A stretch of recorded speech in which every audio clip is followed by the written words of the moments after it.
Hare Krishna. Welcome you all in the class. आज की class में आप सभी का बहुत बहुत स्वागत है।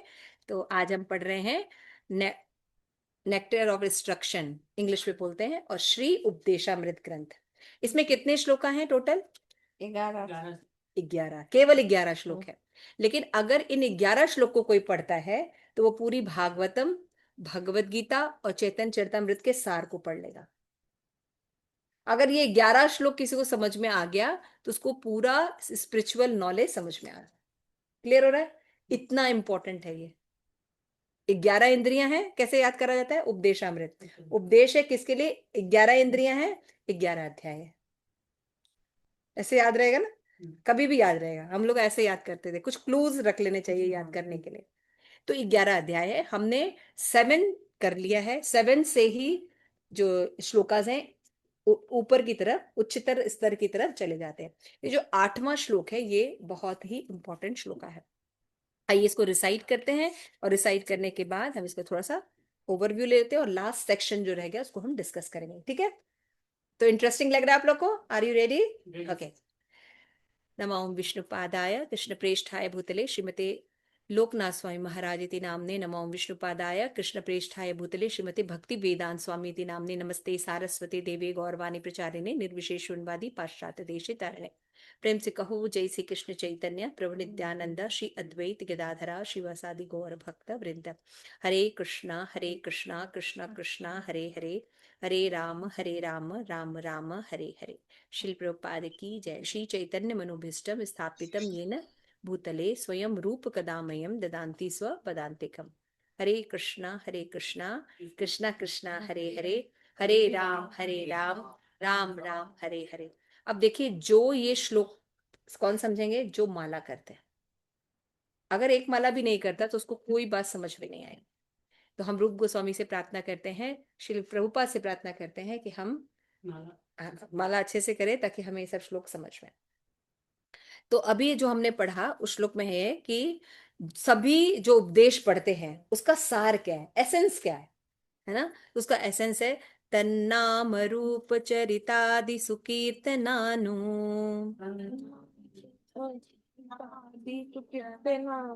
स्मृत्यो क्रमेण रसना मनसो नियोज्य तिष्ठन् व्रजे तद राग जनानुगामी कालम नयेत अखिलम इति उपदेश सारम।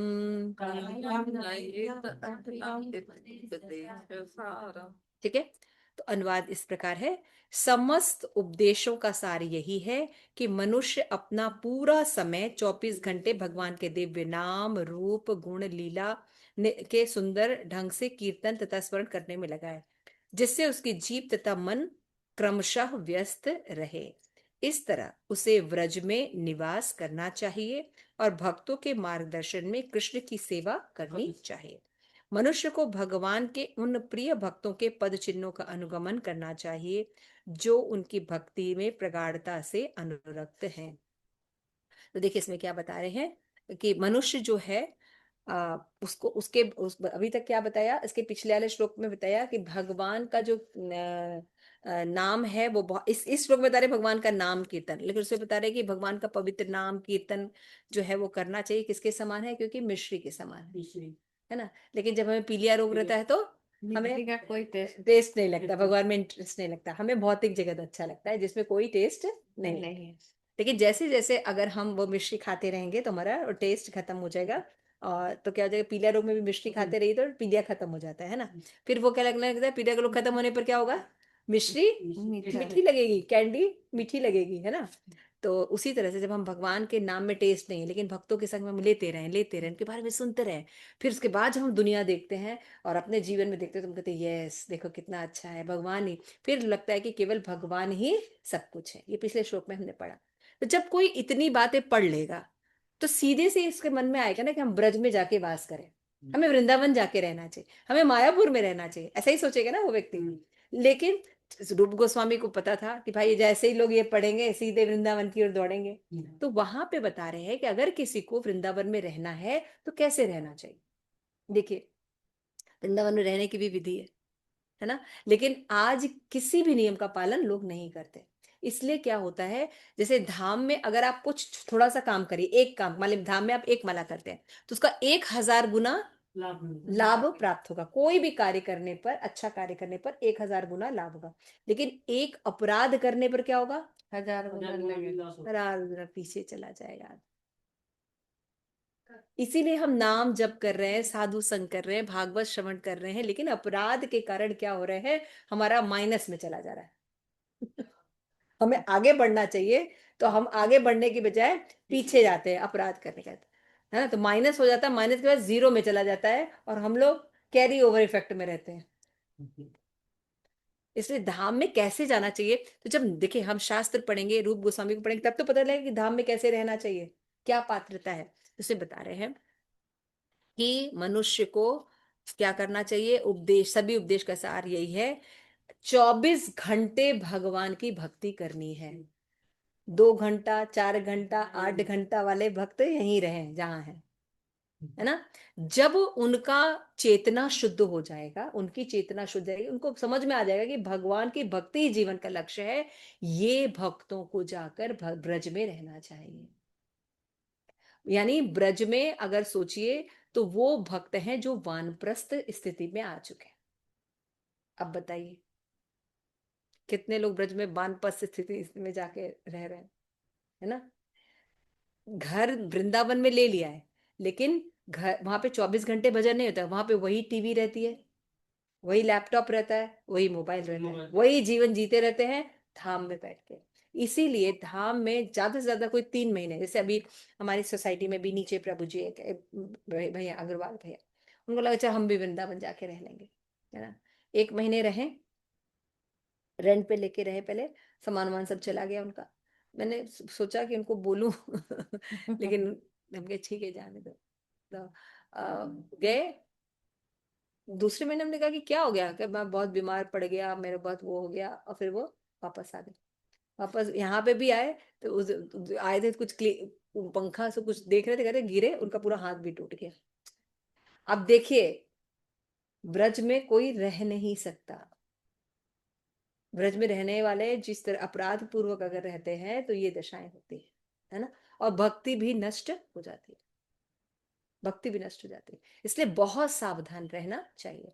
तो कैसे भक्त जा सकते हैं, जो मनुष्य 24 घंटा या तो भगवान का नाम ले, कीर्तन करे, साधु संग करे, भगवान का विग्रह सेवा करे, मतलब जो भी नवदा भक्ति वो करे, श्रवणम कीर्तम विष्णु स्मरणम अर्चनम वंदनम दास्यम साख्य आत्म निवेदनम, कुछ भी करे, जब 24 घंटा उसका मन लगता है तो उसको ब्रज में वास करना चाहिए। और खाली यही क्वालिफिकेशन नहीं है, उसका बता रहे कि अगर इस अवस्था तक पहुंचना है तो कहाँ से शुरू करना है, जीव से। जीव को भगवान के नाम में और प्रसाद में लगाना है पहले एक, उसके बाद मन धीरे धीरे कंट्रोल में आएगा, मन से बाकी इंद्रियां अपने आप कंट्रोल में आ जाते हैं। ठीक है, इसलिए मन जो है वो बहुत इंपॉर्टेंट है। क्यों, क्योंकि भगवान की भक्ति में भगवान भावग्राही जनाता है। आप कितना ऐश्वर्य से भोजन खिला रहे हैं वो इम्पोर्टेंट नहीं है, लेकिन आप कितना प्रेम से खिला रहे हैं वो इम्पोर्टेंट है ना। दुर्योधन का मेवा खाया था भगवान ने, साग किसके घर का खाया था, सिंपल भगवान। भगवान मैंने इसलिए आप राजभोग में क्या बताया था, एक्सपर्ट नहीं बनना चाहिए, प्रेमी, प्रेम बनना है, प्रेमी बनना चाहिए। हमें एक्सपर्ट नहीं बनना है, किसी से बहुत एक्सपर्ट है हम, बोलने में बहुत एक्सपर्ट है, पढ़ने में बहुत एक्सपर्ट है, खाने में बहुत एक्सपर्ट है, खाना बनाने में बहुत एक्सपर्ट है, कढ़ाई में है, जो भी, किसी सेवा में एक्सपर्टनेस में भगवान हमसे प्रसन्न नहीं होते, बल्कि भगवान प्रसन्न होते कितना प्रेम पूर्वक हम सेवा कर। और प्रेम का मतलब होता है कि प्रेमी के हिसाब से सेवा करना, है ना। प्रेमी के हिसाब से सेवा करना, और उस गली नहीं जाना जहां पे प्रेम नहीं मिल रहा, जहां से उसका प्रेम खत्म हो या बाधा पड़े, उन गलियों में भक्त नहीं जाते, है ना। ये कुर्सी, ठीक है ना। तो यहाँ पे बता रहे हैं इसे ब्रज में निवास करना चाहिए। कैसे ब्रज में निवास करना चाहिए, किसी रागात्मिका भक्त के अंडर में। रागात्मिका भक्त का मतलब क्या होता है, जिन्होंने राग उत्पन्न कर लिया है, जिनके हृदय में भगवान प्रकट होते हैं, बातचीत करते हैं, सेवा करते हैं। हाँ। हम्म, सेवा होता है, प्रकट होते हैं, तो वो लोग जो हैं उनके संग में रहना चाहिए। रागात्मिका, कौन से भक्तों के संग में? रागात्मिका, जैसे गुरुजन है हमारे यहाँ, है ना, जिन्होंने भगवान में बिल्कुल रचे बसे, है ना, उनके अंडर में रहना चाहिए। ऐसे नहीं रखना चाहिए। ओ हरि बोल, थैंक यू। नरसिंह भगवान है कि माता जी मायापुर से आ रहे हैं।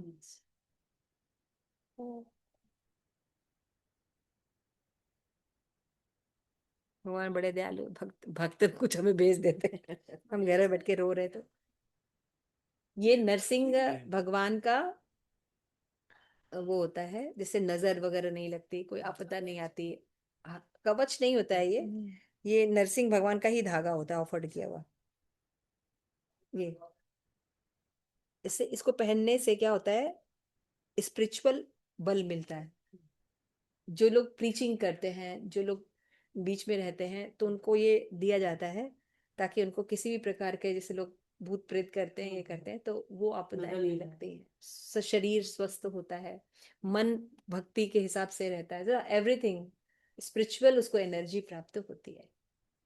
तो नरसिंह भगवान, थैंक यू माता जी, थैंक यू सो मच। मैं समझ नहीं पा रही वहां पे क्या थैंक यू सो मच। तो मनुष्य को भगवान के प्रिय भक्तों के पद चिन्हों का अनुगमन करना चाहिए, उन भक्ति उन जो उनकी भक्ति में प्रगाढ़ता से उन्नत है। तो हमें उन रागात्मिका भक्तों का संग करना चाहिए, तब ब्रज में जाके वास करना चाहिए। क्योंकि वो हमें बताएंगे ना कि ब्रज में आप क्या करें, भक्ति कैसे करें, क्या चीज करें, जिससे कि आपको आपको लाभ प्राप्त हो, है ना। ब्रज में जाके, जैसे मैंने बताया, इसी तरह सांसारिक लगे हुए हैं, टीवी देख रहे हैं, मोबाइल देख रहे हैं, लैपटॉप में लगे हुए हैं, तो स्थान बदलने से कोई फायदा है? मैंने एग्जाम्पल दिया कैसे लोग, ऐसे लोग जाते तो है धाम में, लेकिन फिर वापस चले आते। इसलिए मन, जैसे सभी इंद्रियों में मन का लगना बहुत जरूरी है। क्यों? मैंने बताया क्योंकि भगवान भावग्राही जनार्दन है, ठीक है ना।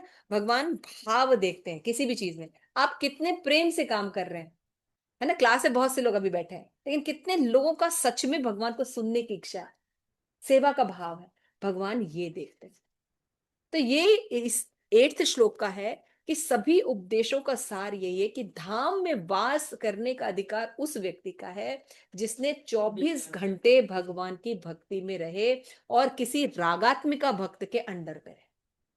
नहीं तो 4-5 दिन रह के वापस आ जाना चाहिए, 2-3 दिन रह के वापस आ जाना चाहिए। धाम रेगुलर वास नहीं करना चाहिए। देखिए कितना इंपॉर्टेंट है, क्योंकि उससे ज्यादा हम अपनी चेतना को कंट्रोल नहीं कर पाएंगे, है ना। इसलिए इसलिए भक्तों के संग में धाम जाना चाहिए, कभी अकेले धाम नहीं जाना चाहिए, है ना। हमको लगता है हम तो माला करते रहेंगे, हम तो ये संग करते रहेंगे, नहीं, हम क्या गलती करें हमें पता ही नहीं चलेगा।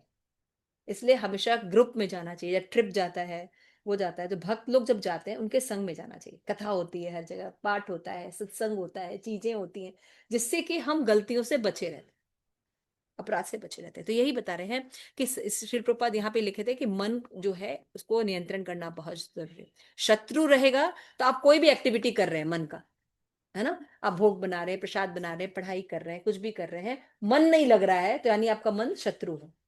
और अगर मित्र है तो क्या लगेगा, हमें बहुत इंटरेस्ट लगेगा, श्री प्रभुपाद कह रहे हैं। इसलिए क्या करना चाहिए, हमें मन को कृष्ण भावना भावित बनाना चाहिए। मन को कैसे करना चाहिए, जो हमारी बुद्धि है ना, उसको प्रशिक्षित करना चाहिए कृष्ण भावना में, क्या सही है क्या गलत है। मन कहेगा नहीं ये करेंगे, अरे छोड़ो यार, आज तो चाट तो खा ही सकते हैं, लेकिन मन कहेगा नहीं ये भोग लगा हुआ नहीं है, भगवत प्रसाद नहीं, ये पाप है, अगर हम खाएंगे तो क्या हो जाएगा, जन्मों के चक्कर में पड़े रहेंगे, फिर मेरी भक्ति जो इतनी मुश्किल से मिली है ये भी खत्म हो जाएगी। तो मन ने क्या किया, बुद्धि की बात सुनी, क्योंकि मन, बुद्धि ने ज्ञान प्राप्त किया, तो मन को हमेशा बुद्धि के अंडर में रखना चाहिए, है ना। यही शिक्षा अपने आप को देनी चाहिए। यहाँ से बता रहे हैं इस प्रकार मन का कार्य है, क्या होता है, संकल्प और विकल्प करना, है ना। क्या करना, संकल्प और विकल्प को क्या बोलते हैं,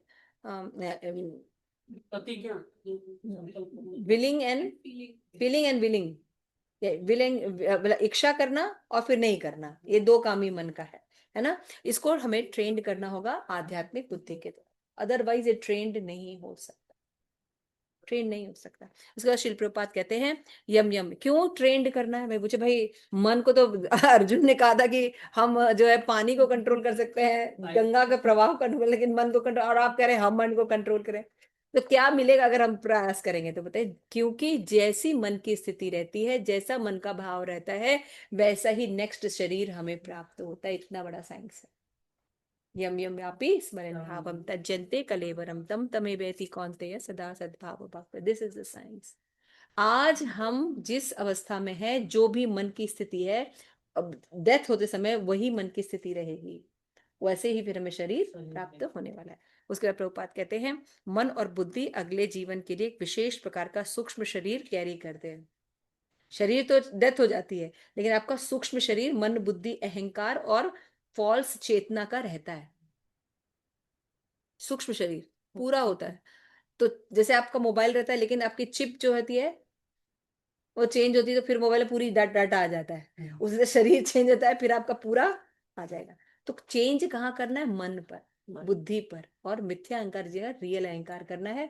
कलुषित चेतना की जगह हमें सही चेतना लानी। ठीक है ना? ये कैसे होगा? रागात्मिका भक्त के संग में हो, वो हमें से काम कराएंगे ना। ठीक है? फिर इसके बाद प्रभुपाद बताते हैं इसलिए क्या करना चाहिए। भक्ति रसामृत सिंधु में क्या है? कृष्ण स्मरण जन च प्रेष्ठ निज समीत तत् कथा न विश्वस्ते कुर्वास व्रजे सदा। भक्त को सदैव व्रज के दिव्य क्षेत्र में निवास करना चाहिए, सदैव कृष्ण का स्मरण करना चाहिए, तथा कृष्ण और उनके प्रिय पार्षदों का भी स्मरण करने में लगाना चाहिए। ऐसे पार्षद के परिचय पर उनके नित्य निर्देशन में आश्रय लेकर भक्त भगवान की सेवा करने के लिए प्रबल इच्छा प्राप्त करता है। यानी अब स्मरण अवस्था बहुत इंपॉर्टेंट होती है। स्मरण अवस्था, सोचना भगवान के बारे में। तो यहाँ पे बताते हैं भक्ति सिद्धांत स्वामी ने इस श्लोक पर टीका दी है, जिसने अभी तक कृष्ण भावनामृत में रुचि का विकास नहीं किया है, उसकी सारी भौतिक प्रेरणाओं को त्याग देना चाहिए और समुचित विधि विधानों का, अर्थात कृष्ण के नाम रूप गुण लीला आदि के कीर्तन तथा स्मरण का पालन करते हुए अपने मन को प्रशिक्षित करना चाहिए। ट्रेनिंग देना चाहिए। मन ऐसे ही नहीं सुधर जाएगा, हमने कह दिया और सब सुधर जाएगा, नहीं। रोज ट्रेनिंग होगी। आप लोग जिसे थोड़े से जो पुराने भक्त हैं मुझे बताइए, थोड़ा पीछे हो मत, थोड़ा से जो पुराने भक्त हैं थोड़ा सा मुझे बताइए। शुरू शुरू में पहले जैसे कोई भी चीज रहती थी, जब भक्ति में नहीं जुड़े थे, कुछ चीज रहते मुंह में डालते थे। हाँ, कोई भी चीज में डालते थे। उसके बाद जब भक्ति में तो इन्हें भोग लगा के खाना चाहिए, तो फिर हमने क्या किया? सुबह दोपहर शाम कोई भी चीज है भोग लगाते हैं और खाते हैं। ठीक है ना? शुरू कर दिया। अब आप लोग बताइए, 4-5 साल अगर बीत गए हैं, तो जैसे कोई चीज आप मार्केट में देखते हैं तो आपको भगवान की याद आएगी। ये चीज भगवान को नहीं लगा। अरे, अमरूद आ गया, अमरूद तो भोग ही नहीं लगा। क्या ऐसा चेंज आया है? लगता है। आप सोच, अपने पुराने दिन याद कीजिए, कुछ भी हम मुंह में डालते हैं, कोई भी चीज सोचते थे तो अपने भोग के, मुझे ये पसंद है, यहाँ की ये चीज पसंद है, ऐसा था। लेकिन भक्ति करने से रोज अगर आप भोग लगाने का सिस्टम, तो क्या किया? प्रशिक्षण किया आपने, ट्रेनिंग की ना। रोज एवरीथिंग आपने भोग लगाया फिर खाया, भोग लगाया फिर खाया, भोग लगाया फिर खाया, चेतना चेंज होनी शुरू हो ना। इसीलिए मन को भी जब हम ट्रेनिंग देंगे, तो मन भी कृष्ण भावना भावित होगा। क्योंकि जब आपने अगर श्रीमद् भागवतम पढ़ेंगे तो 3rd कैंटो में कैसे क्रिएशन हुआ ये बताया गया। तो मन एक्चुअल में सतोगुणी है, मन तमोगुणी या रजोगुणी नहीं है। मन सतोगुणी है, लेकिन संग के कारण रजोगुणी या तमोगुणी हो जाता है। एक्चुअल में वो सतोगुणी है, और उसको वैरायटी चाहिए। तो कृष्ण के पास जितनी वैरायटी है, जितनी चंचलता है, उतना कहीं है? इसीलिए मन, हम लोग इस्कॉन में थक जाते हैं, भैया नहीं देखना, कुछ चीजें छोड़ दो इतने प्रोग्राम्स होते हैं। गलत बोल रहे हैं। और लोगों को भक्ति को पूछे, जाएंगे ताली बजाएंगे दर्शन करेंगे, जो भी करना है पूजा करेंगे, फिर समझ में आता है उनको क्या करें। लेकिन हम लोग के पास 24 आवर्स एंगेजमेंट रहेगी, उस मंदिर में जाके भी रहेगी ना। कुछ करेंगे, कभी कुछ करेंगे, लेकिन बाकी लोगों को ट्रेनिंग नहीं है। इसलिए प्रभुपाद कह रहे हैं करना चाहिए। यहाँ पे बता रहे हैं मनुष्य को वृंदावन में रहने तथा किसी योग भक्त के निर्देशन और संरक्षण में कृष्ण के नाम रूप क्रीड़ा को स्मरण करने में अपना समय बिताना चाहिए। एकदम साफ साफ भक्ति भक्ति ठाकुर ने कहा, ये बहुत इंपॉर्टेंट लाइन है, अंडरलाइन कीजिए। हमको लगता है हम अकेले चले जाएंगे, जब करना तो आ ही गया है प्रसाद खाने भी आता है, गोविंदास बगल में ही है नहीं, किसी रागात्मिका भक्त के योग निर्देशन में वहां पे रहना चाहिए। जब आता है कोई बात नहीं, माला आती है कोई बात नहीं, लेकिन कैसे रहना चाहिए, उनके निर्देशन, उनके संग जाना चाहिए धाम में। ठीक है। पार्थ, बॉटल का पानी दो, बॉटल का पानी दे। कि यहाँ पे लिखा है ना, भक्ति सिद्धांत सरस्वती ठाकुर वाला पैराग्राफ है ना, उसमें देखिए लास्ट में देखिए लिखा है कि वृंदावन में रहने तथा किसी योग भक्त के निर्देशन और संरक्षण में कृष्ण के नाम यश लीला गुण को स्मरण करने में समय बिताना चाहिए। भक्ति के अनुशीलन के विषय में समस्त उपदेशों का यही सारांश है। ठीक है ना, क्या सारांश है, ये बहुत इंपॉर्टेंट लाइन है कि हमें ऐसा नहीं कि बस गुण लीला हमको आता है, हम गए भागवतम पढ़ लेंगे खुद से, खुद से माला कर लेंगे, खुद से जप करना जानते हैं और खुद से प्रसाद है बस, सही है नहीं। हम वो प्रोसेस भक्ति युक्त कर रहे हैं कि नहीं, इसके लिए रागात्मिका भक्त के अंडर अंडर में रहना चाहिए। साफ निर्देशन दिया है देखिए। तो हमने उपदेशों को सही, और प्रभु भक्ति सिद्धांत सूर्य ठाकुर कह रहे हैं यही उपदेशों का सार, यही उपदेशों का सार। हम लोग जब कभी भी, वैसे तो हमेशा धाम भी गए तो भक्तों के संग ही गए, लेकिन जब कभी नहीं रहते ना, हमेशा ब्रजमंडल बुक गुरु महाराज की लेके जाते हैं। तो उसमें क्या होता है कि जब हम कोई स्थान का दर्शन करते हैं तो वहां का लीला श्रवण करते हैं, फिर उसके बाद में वो दर्शन करते हैं।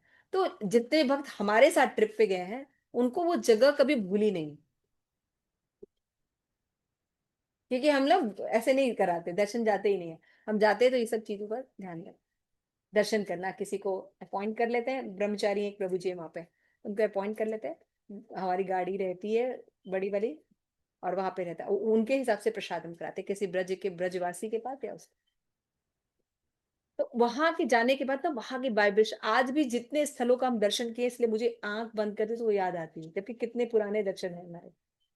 ये हमेशा हमेशा रागात्मिका भक्तों के साथ ही हमने दर्शन किए हैं, उनके थ्रू हमने विषयों को देखा है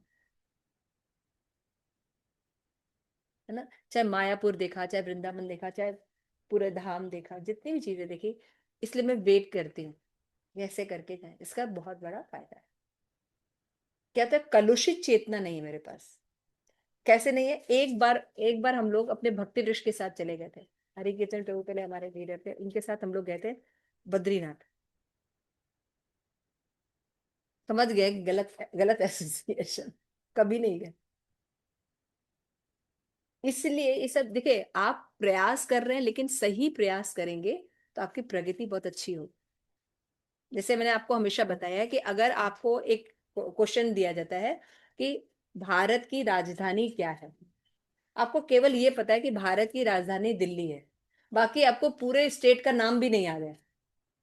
लेकिन अगर आपको क्वेश्चन पूछा जाता है और आपके ऑप्शन रहता है, तो आप दिल्ली पर अगर टिक कर दिए तो रॉन्ग ऑप्शन या सही ऑप्शन नहीं जानते, कोई फर्क पड़ेगा, मार्क्स पूरे मिल गए। यही सेम चीज भक्ति में, कि भक्ति के नियमों को जो ध्रुव गोस्वामी निर्देशन दे रहे हैं, ये बुक पढ़कर भी अगर हम ऐसे ही ब्रज में जाते हैं, ऐसे ही बस मंदिर में वो लगा बैनर, धाम यात्रा जा रही है, बस धाम चलेगा, मंदिर धाम धाम आपकी वाइब्रेशन में और प्योर वाइब्रेशन में जमीन आसमान का है। इसलिए बहुत सही संग मिलना चाहिए, वेट करना चाहिए सही संग, इट इज वेरी इंपॉर्टेंट। यहाँ पे बता रहे हैं नवदीक्षित अवस्था में, ये देखिए यहाँ से पढ़ रहे हैं, ये बहुत इंपॉर्टेंट अवस्था है, यहाँ से आपको थोड़ा सा वो क्लू मिलना शुरू हो जाएगा।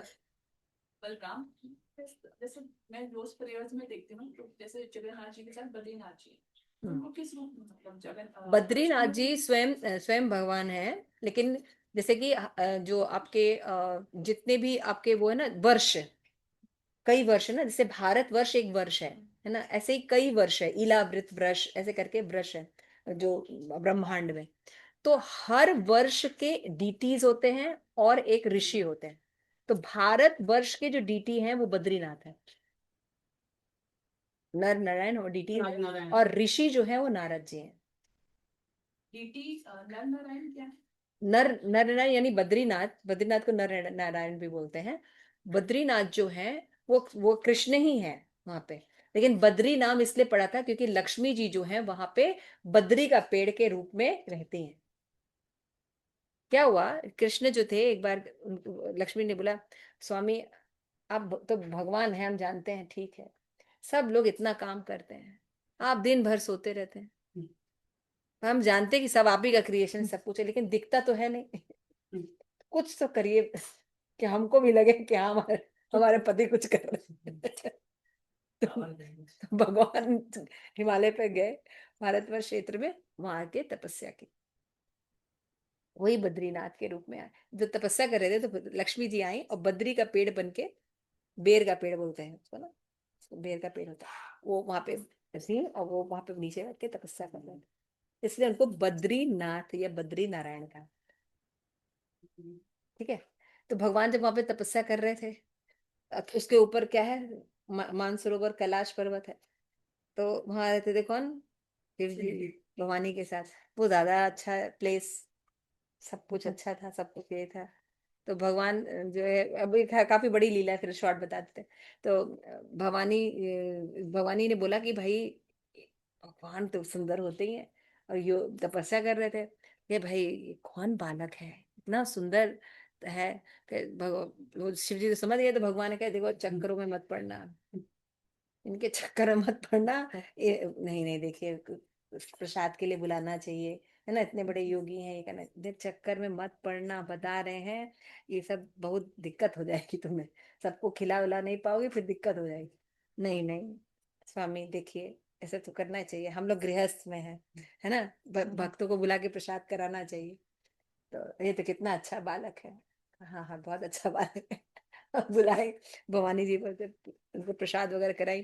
तो भवानी जो है जैसे जब जाती है, शिव जी तपस्या के लिए जाती है, तो उनके साथ थोड़ा जाती है, उनको बोला ठीक है बेटा तुम इस घर और में रहो आराम से, हम अभी आते हैं।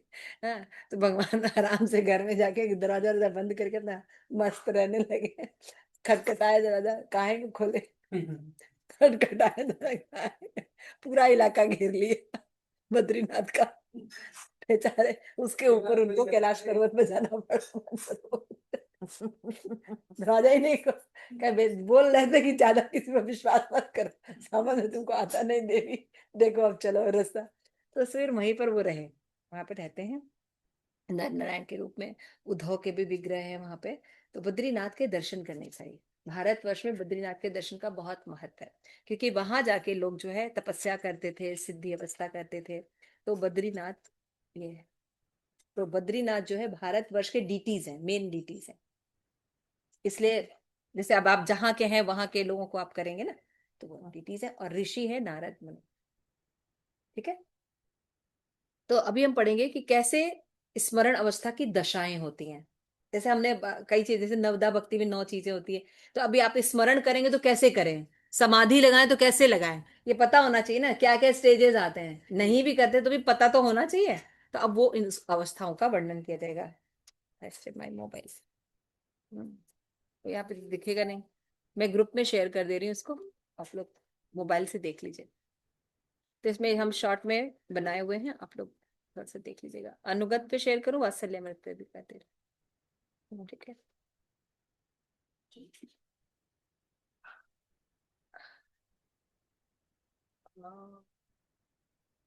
वात्सल्य, ठीक है। तो इसमें आप देखिएगा कि 7 चरण में हम आगे बढ़ते हैं, है ना। तो यहाँ पे देखिए बताया जा रहा है, सबसे पहला नवदीक्षित भक्त को सदैव कृष्ण कथा सुननी चाहिए, इसको क्या कहते हैं, श्रवण दशा। क्या कहते हैं, श्रवण दशा, यानी हमेशा सुनना चाहिए, पहली दशा। कृष्ण के दिव्य पवित्र नाम का निरंतर श्रवण करने से, उनके दिव्य नाम रूप लीला के विषय में श्रवण करने से मनुष्य को वर्ण दशा प्राप्त होती है। दूसरी दशा क्या आती है, वर्ण दशा। वर्ण दशा मतलब अब स्वीकार कर लिया है, सुनते हैं हाँ कृष्ण भगवान है, कृष्ण की भक्ति करनी चाहिए, हमें माला करनी चाहिए, हमें प्रसाद खाना चाहिए, तो ये दूसरी अवस्था क्या आती है, वर्ण दशा, वो अर्थात स्वीकृति के स्तर की। इस दशा को प्राप्त कर लेने पर कृष्ण कथा सुनने में हमें अनुरक्ति आ जाती है। जैसे आप लोग अभी आज बैठे हैं ना, कितने देर से कथा सुन रहे हैं, तो पहले आएंगे थोड़ा 5 मिनट में बोर हो जाएंगे, लेकिन वर्ण दशा में क्या होती है, अच्छा होती है, अनुरक्ति होती है। तब उसके बाद होती है, कोई उक्रमी में कीर्तन करने लगता है, तो वो स्मरण अवस्था, स्मरण करने की अवस्था प्राप्त हो जाती है। वर्ण दशा होगी मतलब हमने श्रवण किया, उसको एक्सेप्ट कर लिया। दूसरा वर्ण दशा, वर्ण दशा के बाद जब हम भगवान के चीजों को, श्रवण को सुनते हैं, तो उसके बारे में मेमोरी आती है। हाँ देखिए माता जी ने नर नारायण की स्टोरी बताई थी, हाँ बद्रिक आश्रम की स्टोरी बताई थी, ऐसे ऐसे भगवान ने तपस्या जो भी ऐसे करके, तो क्या करें हम उसको स्मरण भी करते जाएंगे, तो ये स्मरण की दशा आ जाती है। तो उन्नत कृष्ण स्मरण में 5 क्रमिक अंग होते हैं। ये जो स्मरण अवस्था होती है ये बहुत इंपॉर्टेंट अवस्था थी। सुनना, स्वीकार करना वर्ण दशा, उसके बाद स्मरण दशा आती है। समझ में आ रहा है? क्लियर हो रहा है ना बात? कोई चीज हम खाली सुनते हैं, लेकिन सुनने में जब धीरे धीरे टेस्ट आता है तो वर्ण दशा होती है। एक्सेप्ट करते हैं, अवेयरनेस, एक्सेप्टेंस एंड चेंज। ज्ञान के 3 स्तर होते हैं। अवेयरनेस ना, जागृति होना, ऐसा भी, अच्छा ऐसा होता है, अच्छा ऐसा होता है, ये इसको जागृति। फिर इसको एक्सेप्ट करते हैं, भैया हम ऐसा नहीं करेंगे, हमको ऐसा करना चाहिए। फिर चेंज, तब हमारे अंदर चेंज आती है, तब हम जब करना शुरू करते हैं, मांस मछली छोड़ते हैं, है ना, गलत चीजें छोड़ते हैं। ये तो वही चीज बता रहे थे। सबसे पहले वर्ण श्रवण दशा होती है, फिर वर्ण दशा होती है, फिर स्मरण दशा होती है। अब स्मरण दशा के प्रकार होते हैं। स्मरण दशा में कैसे कैसे होता है, कैसे होता है? पहले स्मृति आती है ना, फिर धारणा होती है, फिर ध्यान होता है, फिर अनुस्मृति होती है, फिर समाधि होता है। ठीक है, स्मरण की अवस्था में देखिए अभी आपका आता है स्मरण दशा। अब पढ़ते जाइए, देखिए स्मृति में क्या, प्रारंभ में कृष्ण का स्मरण थोड़े थोड़े अंतराल पर खंडित होता है। पूरा दिन थोड़ी स्मरण होता रहता है, कभी कभी छोटी सी बात याद आ जाएगी, है ना, अरे भगवान ने वहां पे देखो येलो कलर ड्रेस पहना था, तो एक छोटा सा याद आएगा। इसको क्या कहते हैं? स्मृति अवस्था।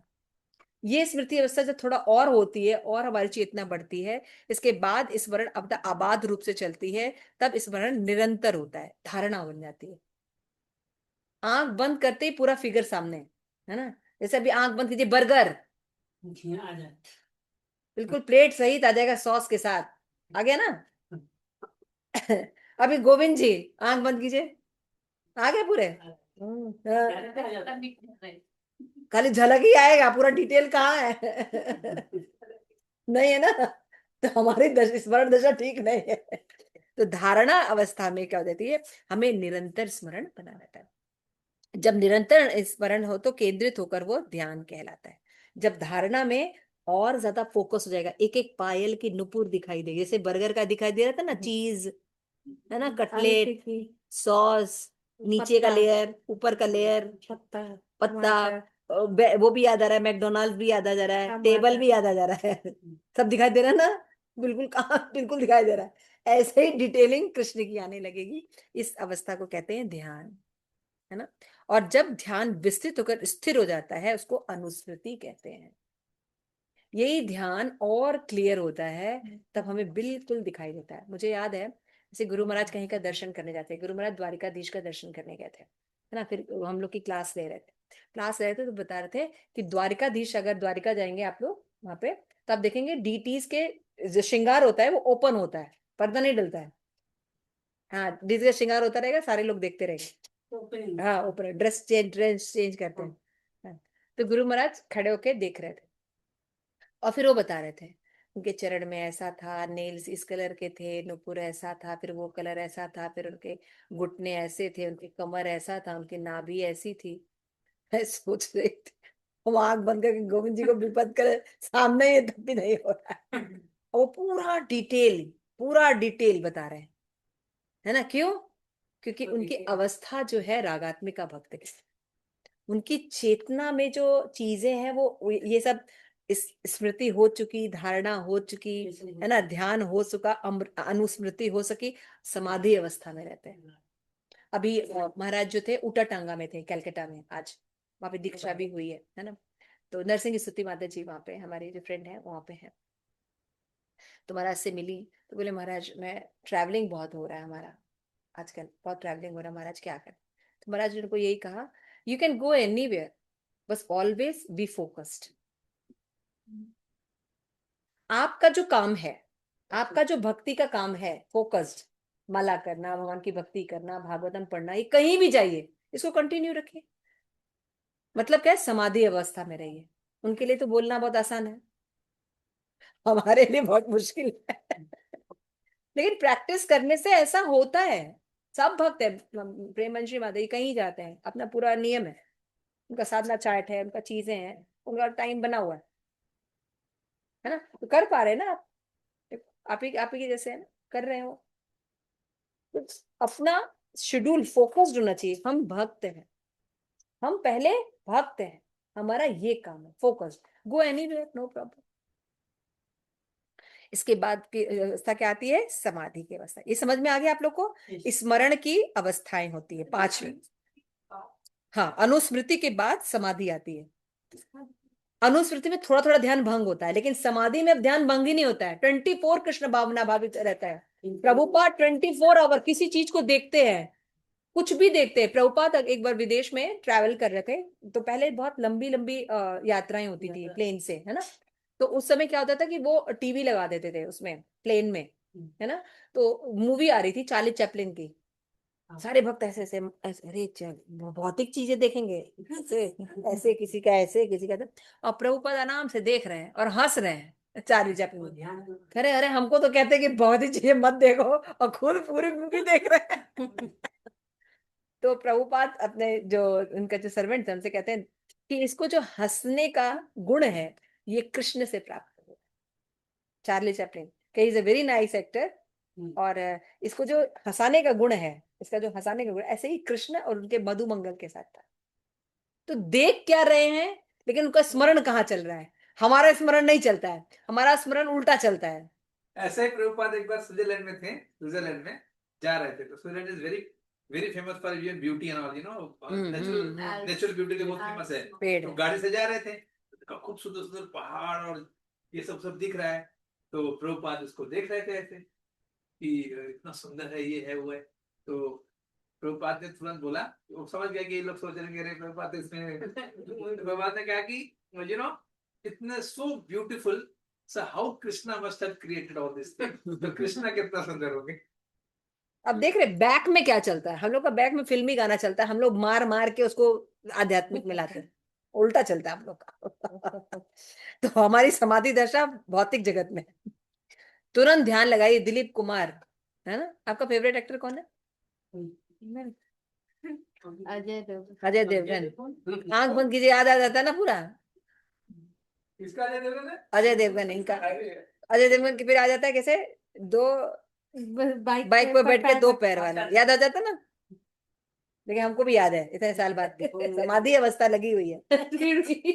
अब भक्ति का कोई 2 दिन पहले का चीज पूछे तो भूल जाएंगे। तो हमारी इसी समाधि अवस्था को आध्यात्मिक में करना है। क्लियर हो गया? अनुस्मृति में थोड़ा थोड़ा स्मृति निकलता है, लेकिन सुनिए, इस तरह स्मृति दशा या समाधि में पूर्ण विकसित हो लेने पर आत्मा अपनी मूल वैधानिक स्थिति समझ। समाधि स्थिति का मतलब होता है व्यक्ति ये समझ जाता है कि वो ये शरीर नहीं है, वो एक आत्मा है, आध्यात्मिक स्फुलिंग है, भगवान कृष्ण का अंश है, और उनकी सेवा के लिए बना है। अपनी पहचान उसकी क्लियर रहती है, हम लोग को याद दिलाना पड़ता है ना। उसी समय यह कृष्ण के साथ अपने सनातन संबंध को भली भांति तथा पूर्णतः समझ सकता है। यह संपत्ति दशा अथवा जीवन की पूर्ण दशा कहती है। समाधि के बाद लोग सोचते समाधि राष्ट्र दशा है, नहीं, संपत्ति दशा होती है। वास्तविक संवैधानिक स्थिति को, स्वरूप को प्राप्त हो जाता है। मैं कौन हूं, भगवान के धाम में मेरी क्या सेवा है, मैं क्या कर रहा हूं, ये सारा क्लियर हो जाता है। स्वरूप सिद्धि, इसको कहते हैं संपत्ति, अपनी संपत्ति वापस प्राप्त कर लेना, संपत्ति दशा। चैतन्य चरितामृत नव दीक्षित की ये सलाह दी जाती है कि सारी भौतिक इच्छाएं त्याग दें और शास्त्रों के आदेशानुसार भगवान के नियमित भक्ति में लग जाए। इस प्रकार नव दीक्षित भक्त कृष्ण के नाम, यश, रूप आदि के लिए अनुराग उत्पन्न कर सकता है। एक बार ऐसा अनुराग विकसित करने पर वो विधि विधानों का पालन करने के लिए बिना कृष्ण के चरण कमलों की सेवा तत्काल कर सकता है। यह राग भक्ति कहलाती है। अब क्या अवस्था आ रही है? राग। संपत्ति दशा आ गई, मेरा ये पोजीशन है, मेरी ये आध्यात्मिक। अब क्या आ जाएगा? भगवान के प्रति राग उत्पन्न हो जाएगा, रागानुग भक्ति होगी। अभी शासन पे भक्ति होती है ना, गुरु ने कहा इसलिए हमको सुबह 4 बजे उठना है, माला करनी है ना, ये शासन होता है। लेकिन जब भगवान से प्रेम हो जाता है तो उसको शासन की जरूरत नहीं है, वो अपने आप उठता है, अपने आप भक्त, उसको अपना अच्छा लगने लगा। भागवतम पढ़ना उसको अच्छा लगता है ना, धाम जाना, दर्शन करना, भक्तों का संग करना अच्छा लगता है। तो ये होता है राग भक्ति, जिसका अर्थ होता है स्वयं स्फुरित प्रेम में की जाने वाली भक्ति में सेवा। उसमें अपने आप भगवान के लिए प्रेम काम करने की इच्छा होगी। कोई बोलेगा नहीं, कोई शासन नहीं होगा, शास्त्र शासन, गुरु शासन नहीं होगा। ठीक है ना माता जी, समझ में? राग मतलब उसका वो लगा हुआ है, उसको बोलने की जरूरत नहीं। इस अवस्था में भक्त वृंदावन में किसी भक्त के नित्य पार्षद के चरण कमल का अनुकरण कर सकता है। यहाँ आने पर वृंदावन धाम रह सकता है। जो राग भक्ति। राग भक्ति जिसने उत्पन्न कर ली है, और अब ऐसे ही वृंदावन मुंह उठा के पहुंच जाते हैं, है ना। ये बहुत इंपॉर्टेंट है। यह रागानुगा भक्ति कहलाती है। रागानुगा भक्ति अर्थात स्वयं स्फुरित भक्ति में सेवा। तो अब जब भगवान की हम भक्ति में सेवा करते हैं, तो भक्ति में सेवा हम ऐसे ही नहीं करते, 5 रसों में करते हैं। भक्ति में सेवा हम कौन से रसों में करते हैं? 5 रसों में। सबसे पहले होता है शांत रस। शांत रस में हम भगवान की सेवा करते हैं। देखिए यहाँ पे लिखा है, जब मनुष्य अपने कृष्ण की गाय, लकुटी, वंशी, ये सब क्या है? शांत है ना, ज्यादा एक्शन रिएक्शन नहीं करती। या भगवान के गले में जो पड़ी हुई पुष्प माला है वो, हाँ, लकुटी मतलब होते हैं वो जो ना भगवान लेके लकड़ी चलते हैं ना गाय को मारने के लिए, हाँकने के लिए, हाँ, भोग लगाना है, तो लकुटी भगवान के हाथ में रहती है ना, तो वो लकुटी शांत रस में है।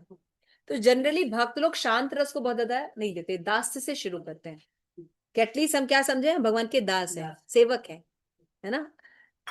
उसमें जैसे भगवान के बहुत से दास है, जैसे चित्रक है, पत्रक है, रक्तक है। अब नाम जानते थे? नहीं, अब जान जाइए। भगवान के जो फ्रेंड्स, नहीं, सेवक में कौन है? चित्रक, पत्रक और रक्षक, और भी बहुत से। उनका कोई एक लोग का अनुसरण करें और उनके पद चिन्हों पर चलना चाहिए। देखिए अब धीरे धीरे स्वरूप सिद्धि हो रही है। पहले हम कहाँ से चले? श्रवण दशा से, वर्ण दशा, समझ रहे हैं ये, फिर स्मरण दशा तक आए। स्मरण में 5 दशाएं प्राप्त की, समाधि तक आए, समाधि के बाद संपत्ति दशा आई, संपत्ति दशा के बाद हमारी आई राग भक्ति। राग भक्ति में स्वरूप हो गया है, लेकिन स्वरूप में भी रस होता है। हर कोई कृष्ण को माधुर्य रस में नहीं प्रेम करता है। कोई भगवान को अपना दास के रूप में मानता है, कोई सखा के रूप में मानता है, कोई माधुर्य रस में जाता है, कोई वात्सल्य रूप में मानता है। तो ये रस होते हैं अलग अलग। समझ में आ रहा है? क्लियर हो रहा है? तो ये दास रस में मनुष्य ऐसे कर सकता है। और उसमें किसी, जैसे हम लोग को अगर देखा जाए तो हम लोग फॉलो करते हैं किसको? रूप गोस्वामी को, रूपानुग है हम लोग। तो रूप मंजरी, मंजरी भाव है उनका। रूप गोस्वामी कौन है? हमारी मंजरी है। गोपियों से भी छोटी होती है मंजरी। गोपियां कई लीलाओं में प्रवेश नहीं कर पाती हैं, लेकिन मंजरी, अब जो छोटा सा बच्चा रहे, छोटा लड़की रहे, तो कहीं भी जा सकती है ना। कोई भी गुप्त से गुप्त लीलाओं में भी मंजरियां चली जाती है। और हमारी रूप मंजरी जो है, रूप गोस्वामी जो है, वो किसके अंडर में है? ललिता सखी के अंडर में। समझ गए? तो हमारा परंपरा बिल्कुल क्लियर है, बस हमें चलना है। हमें रूप गोस्वामी को इसीलिए बोलना चाहिए, जो हमने बताया ना, श्री चैतन्य मनोभीष्टम स्थापितम येन भूतले स्वयं रूप कदामयम ददान्ति सपदान्तिकम। ये रूप गोस्वामी, प्रभुपाद, भक्ति सिद्धांत सरस्वती ठाकुर और रूप गोस्वामी, ये होना चाहिए। रूप गोस्वामी किसके अंडर में है? ललिता सखी के अंडर। तो यहाँ से अब जो हम चलेंगे, धीरे धीरे चलेंगे, तो कम से कम मान लीजिए कहीं जा रहे हैं तो मैप तो होना चाहिए ना। भले हम लक्ष्य तक नहीं, लेकिन मैप तो होना चाहिए। अभी आपके पास मैप है, ठीक है ना, कि कैसे कैसे हमको धीरे धीरे अपनी अवस्था, श्रवण को वर्ण दशा में बदलना है। वर्ण से फिर हमें, वर्ण की दशा के बाद कौन सी दशा है?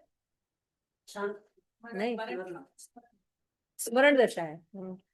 स्मरण दशा में 5 अवस्थाएं हैं। 5 अवस्था के बाद आपकी संपत्ति अवस्था है। संपत्ति के बाद राग भक्ति है। ये याद रखिएगा, मैंने वो दे भी दिया आप लोग को, शेयर कर दिया, इसको रखिएगा अपने पास, आपको आराम से समझ में आ जाएगा। लेकिन भक्ति विदाउट रस नहीं होती है ना। जैसे हम अपनी फैमिली में रहते हैं तो किसी के बहन है, किसी के भाई है, किसी के पति है, पत्नी है ना, कई रिलेशन है ना हमारे। तो भगवान के साथ भी कई रिलेशन होते हैं, शांत रस, दास्य रस से, उसमें, या साख्य रस। हम भगवान को अगर मान लीजिए अपना फ्रेंड मानते हैं, तो भगवान के बहुत से फ्रेंड है, उनका किसी एक का जिनमें हमारा मन लगे उनके एसोसिएशन कर सकते हैं। जैसे कि हम कर सकते हैं बलदेव का, श्रीदाम का, सुदामा का। ऐसे मित्र जो है भगवान का होते हैं, उनमें हमारा जिसका भाव मिलता है उनका चरित्र पढ़ते रहना चाहिए। धीरे धीरे हमारा स्वरूप सिद्धि होगी, है ना। लेकिन अभी कुछ भी करने की जरूरत नहीं है। अभी हम अपना डेली तो शुद्धि कर ले। ये शरीर तो शुद्ध करे, सूक्ष्म शरीर तो बाद में शुद्ध होगा ना। पहले स्थूल शरीर को कम से कम इस लेवल का करें कि सूक्ष्म शरीर की तरफ हम जाए, है ना। तो स्थूल शरीर को पवित्र करने के लिए हरे कृष्णा कृष्णा कृष्णा हरे हरे, हरे राम राम राम हरे। और आपको जो परंपरा दी गई है ऐसे ही नहीं दी गई है, ये आपको पूरा आपकी सिद्धि अवस्था तक जाएगी। लेकिन ये सिद्धि अवस्था इतनी आसानी से प्राप्त नहीं होगी, इसके लिए बहुत टाइम लगने वाला है। इसके बाद आता है वात्सल्य रस में। मान लीजिए भगवान को बच्चे के रूप में प्रेम करना चाहते हैं या माँ बाप के रूप में प्रेम करना चाहते हैं, तो हमें देखना चाहिए यशोदा मैया है ना, नंद बाबा है, ये सब इनका अनुगमन करना चाहिए, है ना। कुछ लोग हैं फिर भगवान के माधुर्य रस में जाते हैं, यानी भगवान को अपना लवर मानते हैं, है ना। तो उनको क्या है, राधा रानी, ललिता सखी, है ना, और उनकी दासियां यानी मंजरियां, रूप रति जैसे मंजरियों के अनुगत होना चाहिए। तो भक्ति के विषय में समस्त उपदेशों का सार यही है प्रभुपाद। जाना यहाँ तक है, हमें अपने घर जाना है ना। और हमारे जिन सो कॉल्ड इस शरीर से जो भी लोग संबंधित है, इनको भी उनके स्वरूप तक पहुंचाना है। तो किसी को छोड़ना नहीं है, कोई छूटेगा नहीं, सब लोग वहां पे होंगे। लेकिन वहां पे क्या होगा, जन्म मृत्यु जरा व्याधि नहीं होगी। और ऐसा व्यक्ति, ऐसे विषय होंगे प्रेम करने के लिए जो धोखा नहीं देंगे, राधा कृष्ण होंगे। समझ में आ रहा है। हम यही चाहते ना, हमारे हर चीज स्थायी रहे, हमारे बिलेवेड हमारे पास रहे, और हम जिनको ऑब्जेक्ट माने प्रेम का, वो हमसे मतलब निस्वार्थ प्रेम करें। ये कहाँ संभव है, गोलोक में। तो सभी उपदेशों का सार यही है कि धीरे धीरे अपने स्वरूप को हमको वापस याद करना है। और ये स्वरूप सिद्धि पॉसिबल है केवल मनुष्य शरीर में, है ना। तो ये केवल स्थूल शरीर से हम प्रैक्टिस कर रहे नहीं, सोचिए हमें कितना कितना भक्ति करना है, सूक्ष्म शरीर पर भी वर्क करना है। क्यों? क्योंकि हमने पढ़ा जैसा मन की स्थिति रहेगी वैसा ही नेक्स्ट शरीर हमारा मिलेगा। तो किसी को धोखा देके हम क्या करेंगे, किसी को भी धोखा देके हम कुछ कर सकते हैं? हमें अपने ऊपर वर्क करना, अपने मन की स्थिति को ऐसा करना है कि सूक्ष्म शरीर से भी हमें बाहर निकलकर अपने आध्यात्मिक सुंदर शरीर में वापस जाना है। हरे कृष्णा कृष्णा कृष्णा हरे हरे, हरे राम राम। तो आज ये 8वां श्लोक हमने पढ़ा, तो इसको हम लोग अच्छे से करेंगे। पढ़िए आप लोग वापस, रिकॉर्डिंग कई बार सुन लीजिएगा, आप लोगों को जितना समझ में उसके हिसाब